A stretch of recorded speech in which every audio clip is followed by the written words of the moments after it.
Are you ready to go deep? Welcome to the Whole Being Zone. Discussions on the day-to-day ways we strive to play big and be whole. Welcome to episode 134 of the Whole Being Zone. This is Wendy Hartman, your host. And today I am interviewing the founders of Kids Codes Mississippi. Most kids play computer games, use mobile apps and other kinds of software, and visit websites regularly. But the funny thing is, while most know a lot about using software, very few know how to use code to make their own games and apps. That's especially true in Mississippi, where very few kids have the opportunity to learn about coding at school or at home. These gentlemen built the site to encourage kids throughout Mississippi to learn how to be creators of technology, not just users of it. Coding is fun, creative, and extremely useful skill to have these days. So, these gentlemen took it upon themselves to do something about some really big problems in Mississippi, particularly the brain drain. Let me tell you about these guys. Tim Mask is an equity partner and VP of Stuff at Maris, West & Baker, an advertising firm that focuses on creativity for social impact. He is the director of Fast Forward Mississippi Initiative and co-founder of the related Kids Code Mississippi project. Tim is a co-organizer of TEDxJackson, the first TEDx event in Mississippi, and an alumni speaker of TEDx Antioch and TEDx Windham. Tim also holds the state record for running the most unfunded mandates in Mississippi history. This guy is a blast to talk to. And his partner is Randy Lynn. Randy is an equity partner and creative director with Maris, West & Baker, an advertising firm that focuses on creativity for social impact, just like Tim. Randy is the other co-founder of Kids Code Mississippi and co-organizer of TEDxJackson. Randy sits on various boards and committees focused on education modernization and technology education. Randy has helped produce a number of student-focused hackathons across Mississippi and served as a consultant to the CS4MS computer science pilot for Mississippi State Department of Education. And we talk a lot in this episode about this particular organization, but what I hope as I bring this to you guys is that you really think about how could you do something that you're passionate about to make a difference, because we all have that in us. So without further ado, let's get on with the show.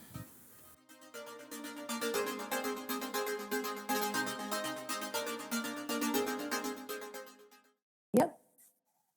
Welcome, gentlemen. Good morning. Let's start with introductions. Tell us who you are and what you do. My name is Tim Mask. I'm a vice president with Maris, West & Baker Advertising, an advertising firm headquartered in Jackson, Mississippi, and what we're here to talk about today, one of the co-founders of Kids Code Mississippi. Right. And I'm Randy Lynn. I'm a partner and creative director with Maris, West & Baker also, and I am the other co-founder of Kids Code Mississippi. So let's start with what is Kids Code Mississippi, and then why did you create it? I'll start with what it is, and I'll let Randy talk about why it was created.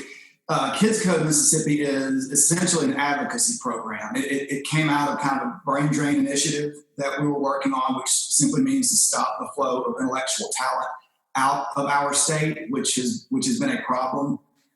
We tend to lose a lot of the knowledge workers in more highly compensated positions, which is detrimental to our state's economy. So one of the ways that we saw to help close this gap was really to advocate for educating our young people for those more medium-term and far-term jobs. And one of those, as identified by the U.S. Department of Labor, has been computer science and coding-related jobs. So we really saw it as a kind of a double-edged quality of life issue for a lot of our citizens in the state, and also an economic development issue, to be quite honest.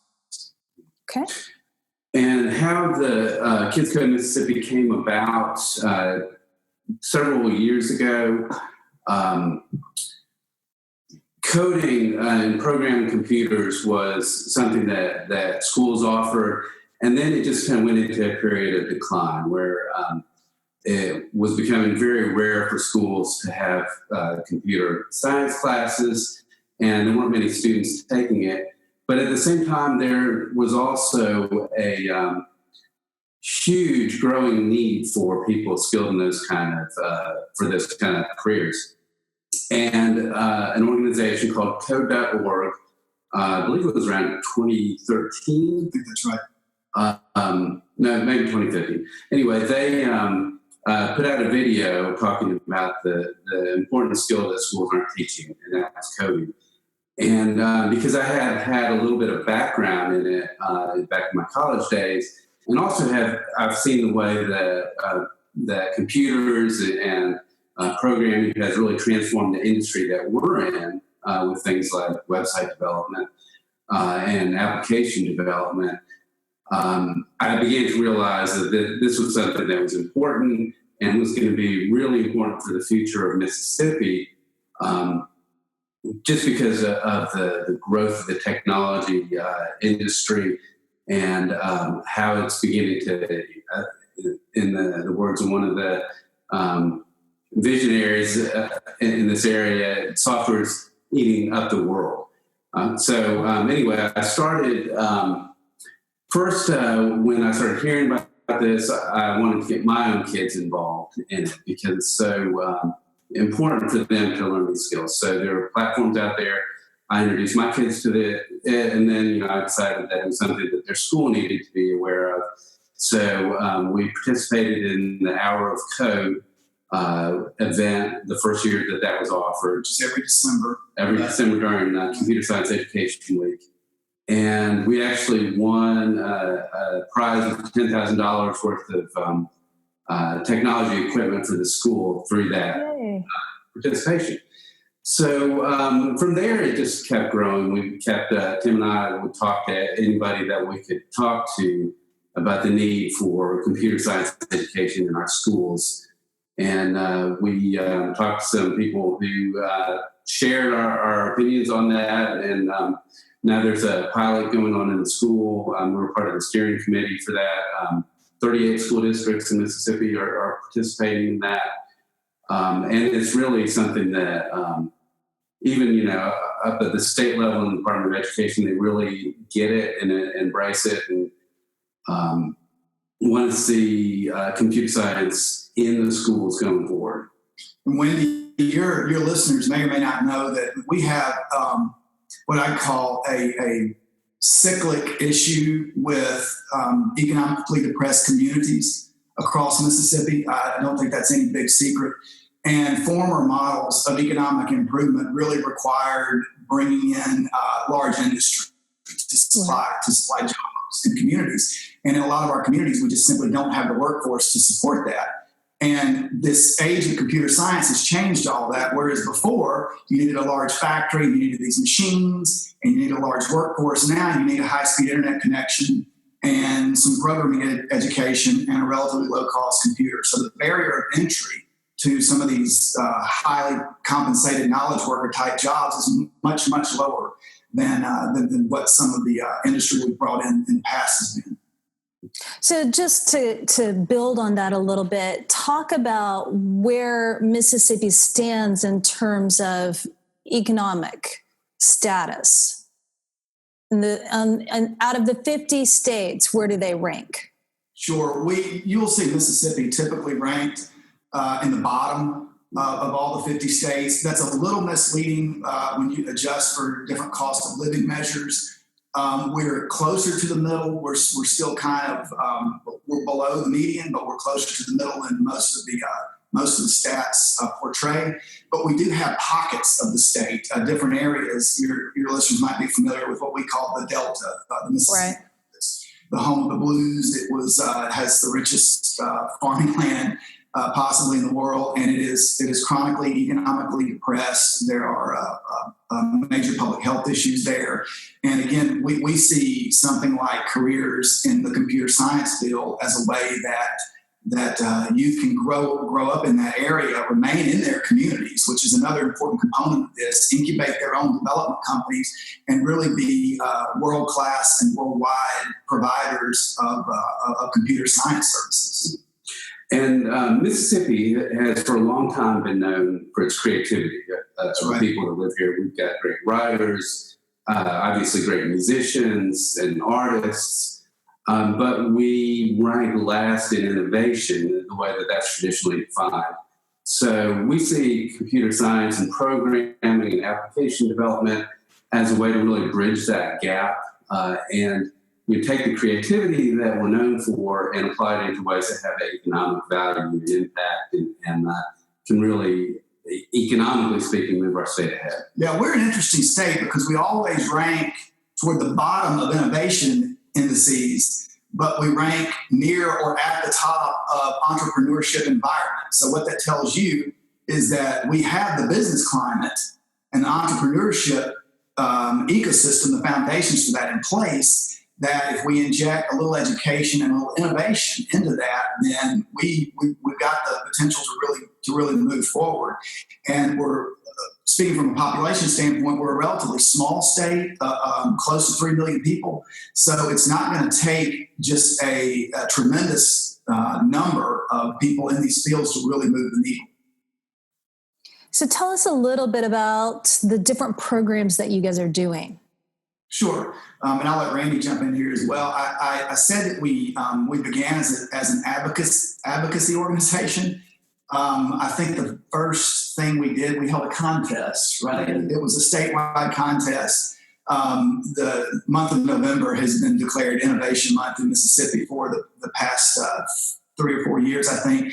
So the first year it was declared Innovation Month, we held a statewide coding contest, and it was a month-long contest, and it was open to kids, I think, in maybe 4th through 6th grades. And they essentially kind of roughed out the framework for an app using the Scratch programming platform that was developed in MIT Media Labs. And since then, even though we really tried to remain an advocacy organization, we branched off into events and actually some curriculum development and workshops that Randy has really been instrumental in doing. I'll let him talk more about that because he's way smarter than I am. Well, a couple things that we've done is we partnered with a nonprofit here based in Jackson called Springboard to Opportunities to do a coding summer workshop last summer. Springboard is an organization that provides enrichment activities for families living in federally subsidized multi-housing units, essentially federally subsidized apartments. Okay. So we're taking kids that are growing up in communities where they're low income, they don't really have access to computers at home typically, but we're bringing that to them in the apartment community computer labs, which the Springboard has gotten for them. And then bringing the lessons to them. So we would have anywhere from 5 to 10 kids come, and we put on once a week a workshop, and we were able to get Google to fund that through one of the Google Rise grants. Mm-hmm. So that was a 12-week program once a week, and we had instructors at 6 different apartment communities, 4 in Jackson and 2 other places in the state, where we're working with these kids to help them learn about programming. And this was also using Scratch, which is a great platform for teaching kids. And then most recently, we've done some hackathons. We partnered with the University of Southern Mississippi to put on a hackathon for African-American girls, high school girls. And it was a 2-day hackathon, and they used Code.org's app program to develop apps using JavaScript. And that was a great experience as well. And I think some of the girls that had never thought about programming as a possible career are now thinking about it. And I believe it was 2 years ago, we produced a hackathon in conjunction with a summit here in Jackson. It's called TEDxJackson. It was an innovation summit and student hackathon. And students were actually visited from, I think, 2 or 3 other southeastern states on their way to the Essence Festival in New Orleans. And we had several Jackson teams that came together and almost held kind of a national semifinal hackathon prior to the Essence Festival. And we ended up taking 4 teams from Jackson, and these are students that had no background little to no background in computer science and programming prior to this. 4 teams left that semifinal hackathon, went down to the Essence Festival. I believe 3 of the teams placed in the top 5, and 1 actually was the grand prize winner overall. So we were very, very happy of our kids that did that. That is amazing. So going back to the economic impact of this. Yes. What would be the potential for somebody to earn if they were skilled in coding in Mississippi? Sure. Let me put that in perspective for you. In a lot of our rural communities, you will have families whose top earner may top out at $40,000, $45,000 a year. Right. That's just a fact. As I said, when you adjust for cost of living, it's not as low as it sounds, but it's still relatively low. Right. So you may have a young person who's been in that environment their entire life, who may have a household income of less than $60,000, can go through a 1-year coding accreditation and training program here, and are just about guaranteed a job when they're 20 years old, making between $50,000 and $60,000 right out of that program. So you think about these rural communities where you may have 100 families living together, and you take 2 or 3 kids making that kind of money and interject that back into the communities. Talk about a game changer. That is a generational game changer. It will help raise the average household incomes in the state. It will help raise the state's gross domestic product, and it will really change the whole trajectory of families. I'm curious, just knowing, having worked with economically challenged communities and the generational trauma that is involved in those communities, how do you support the youth that are learning how to do this to deal with the limiting mindset that often goes along with poverty? That's a great question, and Randy has probably had more hands-on experience than I have, and he can speak further to this. But from what I've seen, and others that work in this area reinforce this, these kids don't have a problem with the technical aspects of learning how to code and learning how to manipulate digital skills. It's a big self-esteem issue. It really is. There aren't, it's sad to say, with a lot of these kids, and there are exceptions, but there's not a lot of expectations for themselves or from their families. And there may not be a lot of awareness that things like this exist, or that they even have access to be able to do something like this. So in addition to being able to provide technical instruction, teach kids how to code, teach kids computer science, there's got to be those soft skills as well, really building up those self-esteem and letting them understand that there is a light at the end of the tunnel. Yeah, and I would say that learning how to make things with code can be very empowering, especially when you're using some of these tools that they've developed, especially for kids, like Scratch and Code Studio from code.org, where you can get in there and immediately start to make things happen. So when you see that, it's very empowering because you have an idea, and in a very short amount of time, you can get results and see the results of what you make. And, the kids that we work with, they all come to it with different talents and skills. And, they may be an artist, they may be interested in music, they may be, a more analytical thinker and have, that kind of puzzle solving mindset. And when they get into this and they can see that their talents bring something new to it and that they can get results and do things and make things, this is very exciting and empowering for them. Are you noticing, I know that the program hasn't been around for a very long time, but are you noticing that the youth that are going through this, it's impacting their grades in other subjects, that it's elevating their overall GPA at all?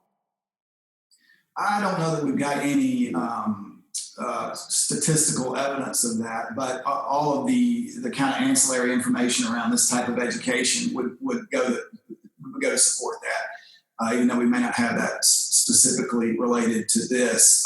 Randy kind of alluded to it.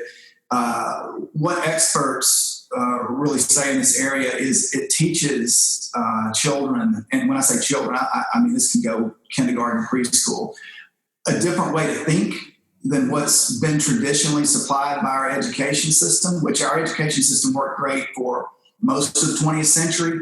And as the economic environment has changed, the workplace is in a rapid redevelopment right now. You have to think differently. And this being the computer science skills, while when these kids learn a specific language, by the time they get to the workplace, that language may be outdated, but the method of thinking to utilize that language is not. It's called computational thinking, I believe. And that's where a lot of experts place real value in this type of education, not just the technical side, but really the cognitive abilities that it helps to foster. How has the parental support been within the programs? That's another good question. It runs the gamut. It's all across the spectrum. We run into parents that really get it, that really understand, that want their children to participate, that actually participate alongside their children. And then, unfortunately, we also have had instances that there's no parental involvement whatsoever. And that's unfortunate, but it's also a fact of life. And it's a big reason that we hope these programs can really have a generational change that just snowballs from generation to generation. Are other states looking at what you're doing to be able to model that in their own locations? Well, across the country, all the states are looking at computer science education and how to expand that so that every student can take advantage of that. It's pretty much across the board. In Mississippi here, our State Department of Education, like I mentioned, has a pilot program going that they're looking to expand into ultimately all the schools. So it is important. I think, at this point in Mississippi, it's important for us to keep pace with what other states are doing, but there's also an opportunity for us to leapfrog ahead at some of the other states. And I'll give you an example. One of the things that the leadership at our State Department of Education is looking at is making computer science its own credit.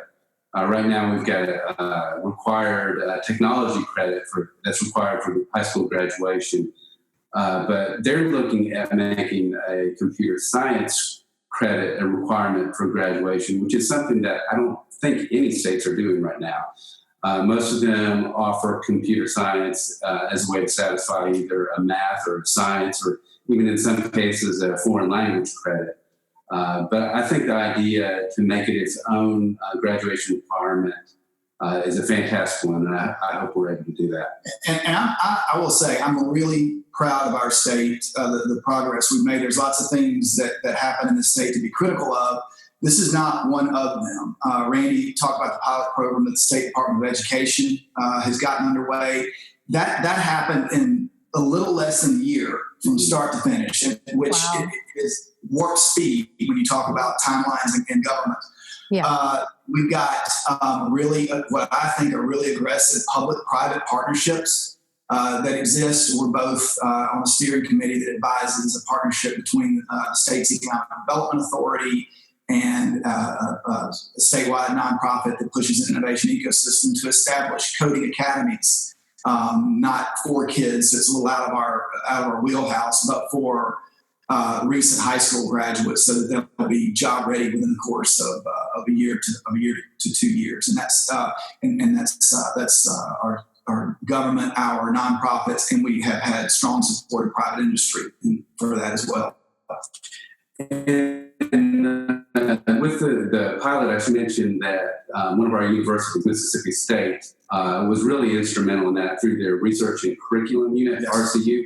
They put together a steering committee that looked at, what do we need to offer for computer science? How do we implement this? How do we pilot it? And they really spearheaded the effort and just did a fantastic job. One of the project managers at the RCU this year went out and visited every school that was involved in the pilot and met with them to find out what was working, what wasn't working, how can it be implemented better.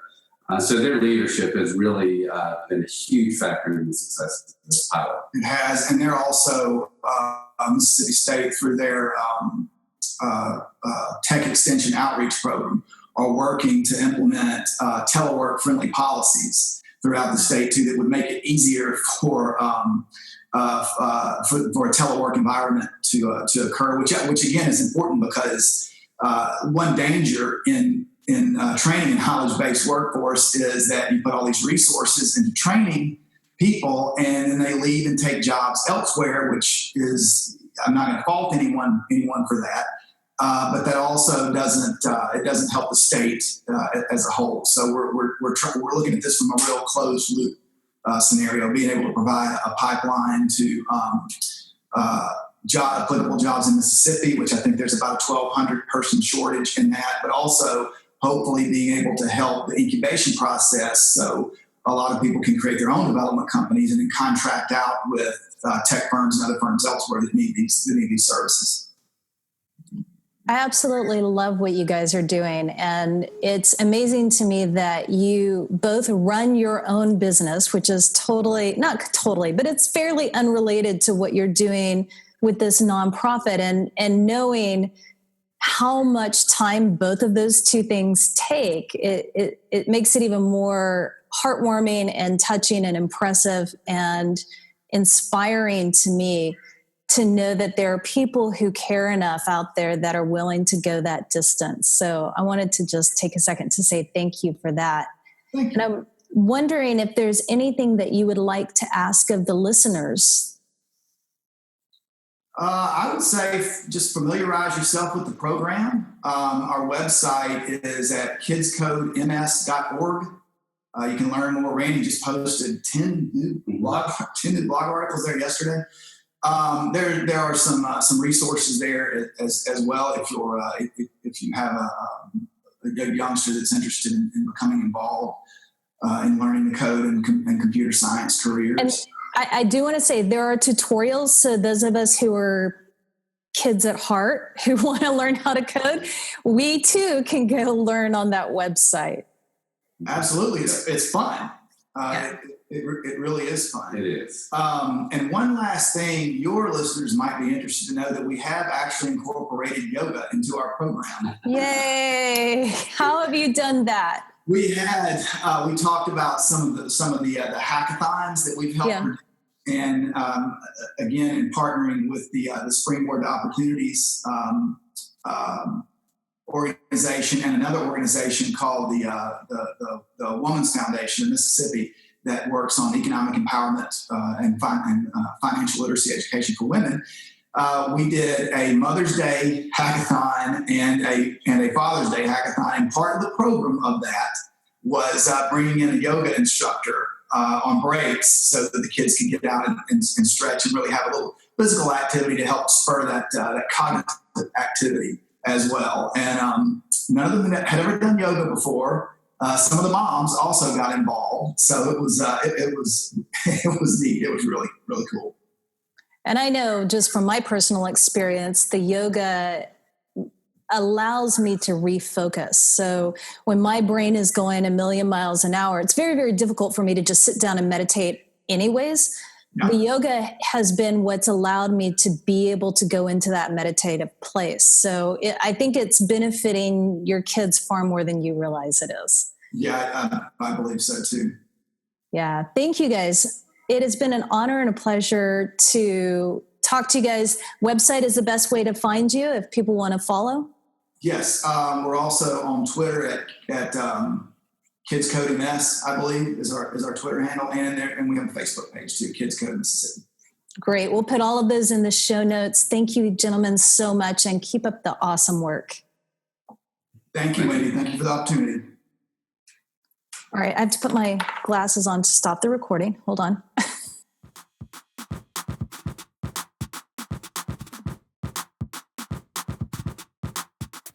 I hope that today's show inspired you to take some kind of action on your passion.